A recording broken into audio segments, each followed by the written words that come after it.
Hello मेरे साथियों, मैं धनंजय प्रसाद आप सबके अपने प्यारे चैनल लर्न विद डीएपी में स्वागत है। जैसा कि बच्चों हम लोग ऑक्सिलरी वर्ब और मॉडल वर्ब पढ़ रहे हैं। मॉडल वर्ब में हमने कैन और कुड का डिफरेंस बता दिया था। आज हम एक ऐसा वीडियो लेके आए जो कैन के सारे form can be, can have had सारे एक ही वीडियो में हमेशा के लिए समाप्त करते हैं। आइए इसे ध्यान से देखते हैं। All use of can be, can have और कैन हैव हैड। हम पहले कैन का बताते हैं। हमने ऑलरेडी कैन का वीडियो बता दिया है, बस उसे रिकॉल के लिए हमने दोबारा लिखा है। कैन का प्रयोग हम प्रेजेंट टेंस में करते हैं, उसमें भी हमने बताया था। कुड का पास्ट में, तो कैन का प्रयोग हम प्रेजेंट टेंस में करते हैं।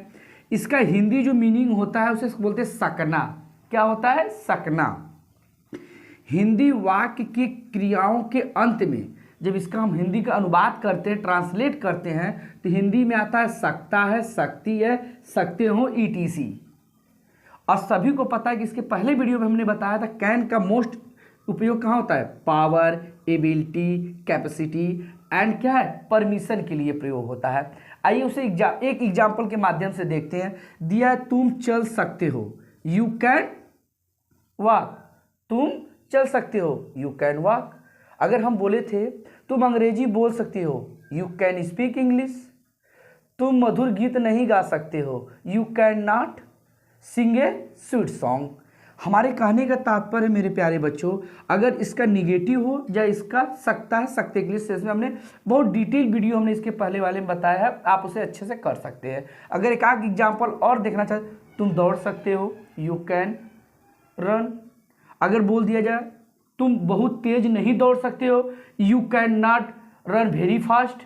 तो यह सब जो एग्जाम्पल है कैन का है। आइए इसके बाद हम आज से पढ़ेंगे, तो हमने पहले ही ऑलरेडी पढ़ चुके हैं।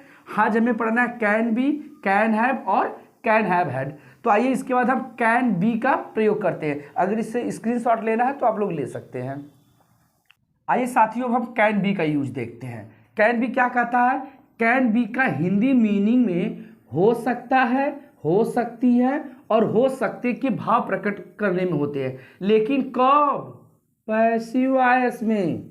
अब यह कौन सी बड़ी विपत आ गई? एक पैसिव वॉइस क्या है?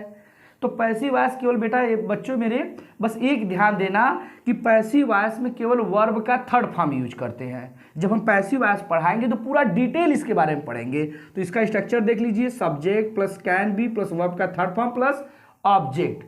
कहने का मतलब है कि हमने पहले बताया था कि मॉडल्स का जो होता है वर्ब का फर्स्ट फॉर्म लगता है, लेकिन पैसिव वॉइस जब भी कोई भी सेंटेंस का जब हम पैसिव वॉइस बनाते हैं, दुनिया कोई भी सब सेंटेंस हो, लेकिन जब उसका पैसिव बनाते हैं तो ऑलवेज हमेशा वर्ब का थर्ड फॉर्म का प्रयोग करते हैं। जब हम पढ़ाएंगे तो बताएंगे। इसका एग्जाम्पल देखते हैं कैन बी का। मेरी पत्नी अध्यापक हो सकती है, my wife can be a teacher. हमने यहाँ संभावना है, हो सकती है, तो हमने क्या बताया? परमिशन के लिए जो हमने बताया था ना कि परमिशन के लिए, एबिलिटी के लिए कैन का प्रयोग होता है। तो अब अगर इसका एक आध एग्जाम्पल और देखें, हमारे पिताजी घर पर हो सकते हैं, your father can be at home. Ram Delhi में हो सकता है, Ram can be in Delhi. तो मेरे प्यारे बच्चों, इस सब का क्या नाम है? आप स्क्रीनशॉट ले लीजिए। अब अगला हम पढ़ेंगे कैन हैव का। आइए साथियों, अब हम कैन हैव का प्रयोग देखते हैं। किसका देखते हैं? कैन हैव का।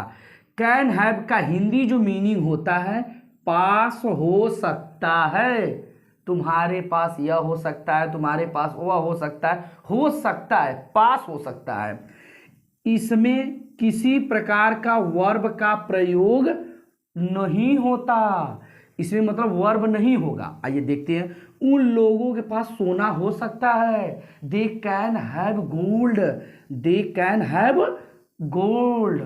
अब इसी तरह एक आध दो एग्जाम्पल और देख सकते हैं। मोहन के पास बाइक हो सकती है, Mohan can have a bike. तुम्हारे पास मेरी किताब हो सकती है, you can have my book. तो आई होप मेरे प्यारे बच्चों, मेरे साथी, मेरे दोस्त, मेरे भाई, ये आपको कैन हैव की जो था यूज समझ में आ गया है। अब आइए एक लास्ट इसका यूज है कैन हैव हैड। इसे नोट डाउन करिए। आइए मेरे प्यारे साथियों, कैन हैव हैड का प्रयोग देखते हैं। कैन हैव हैड का प्रयोग उस स्थिति में किया जाता किया जाता है जहां लगता है कि कोई कार्य प्रेजेंट में हो सकता है, लेकिन वह प्रेजेंट में नहीं होगा, वह कहां होगा, पास्ट में। अभी हमने क्या, उसके पास हो सकती है, लेकिन अब यहां हो सकती है नहीं, हो सकती थी। देखिए, उसके पास एक कार हो सकती थी, तो क्या हो जाएगा, he can have had a car. अगर इसी को थी को है बदल दे तो हो जाएगा you can have a car. लेकिन यहां क्या है, हो सकती थी। जब थी आ गया तो हैव के साथ क्या लग गया, हैड। और ये हैड आपको बताता है पास्ट, पास्ट परफेक्ट बताता है। क्या बताता है, पास्ट। जब टेंस पढ़ाएंगे तो यह भी क्लियर हो जाएगा कि हैड कहाँ लगता है, हैव कहाँ लगता है। तो आई होप यह आप लोगों को कैन के आज सारे यूज क्लियर हो गए होंगे। अगर इससे रिलेटेड कोई भी क्यूरीज हो तो आप हमें कमेंट बॉक्स में करिए। कल एक नए मॉडल्स के साथ मिलते हैं। आज के लिए इतना ही। Thank you so much.